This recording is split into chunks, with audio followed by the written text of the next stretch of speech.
Hi friends, welcome to Chennai Variety Foods. இன்னைக்கு நம்ம மூலிகை கஷாயம் எப்படி செய்யறதுன்னு பார்க்கலாம். அதுக்கு தேவையான பொருள் என்னென்னன்னு பார்க்கலாம். 2 துண்டு இஞ்சி, 1 லெமன்ல கால்வாசி லெமன் எடுத்து வச்சிருக்கேன். கற்பூரவள்ளி இலை, துளசி இலை. கற்பூரவள்ளி இலையை நல்லா கட் பண்ணி வச்சிருக்கேன். இந்த கற்பூரவள்ளி இலையும் துளசி இலையும் நான் மாடியிலேயே தொட்டியில் வளர்க்குறேன். இந்த ஃப்ளூ டைமில் மழை காலத்துலலாம் நம்மளுக்கு கஷாயம் வச்சு குடிக்கிறதுக்காக இது ரொம்ப யூஸ்ஃபுல்லாக இருக்குது. நீங்களும் உங்களுக்கு இடம் இருந்ததுன்னா தொட்டியில் வச்சு வளர்க்கலாம். அதுக்கப்புறம் மஞ்சப்பொடி, ஓமம், மிளகு, ஒரு 1/2 லிட்டர் தண்ணி. இப்போ நான் ஸ்டவ் பற்ற வச்சு இந்த 1/2 லிட்டர் தண்ணியை கொதிக்கிறதுக்காக வைக்கிறேன்.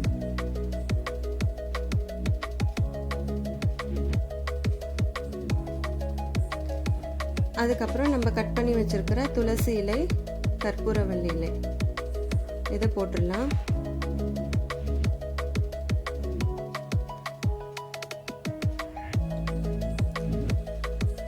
ஒரு 1/4 ஸ்பூன் மஞ்சள் தூள்,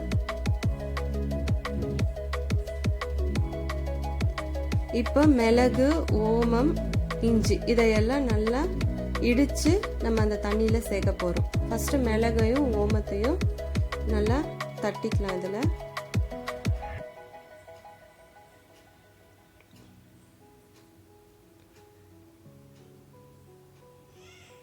அதுக்கப்புறம் இஞ்சியும் இதில் சேர்த்துக்கலாம்.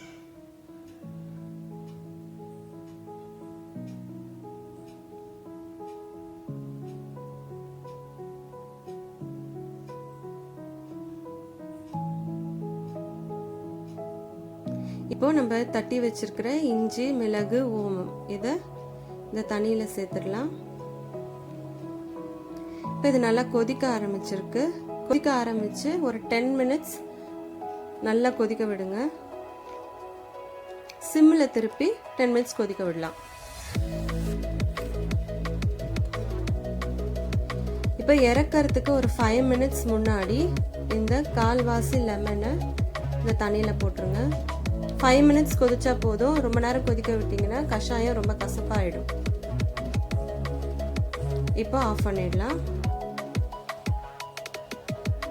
இப்போ அதை வடிகட்டி ஆறினோடனே குடிக்கலாம். உங்களுக்கு வேணும்னா இதில் நீங்கள் உப்பு சேர்த்து குடிக்கலாம்.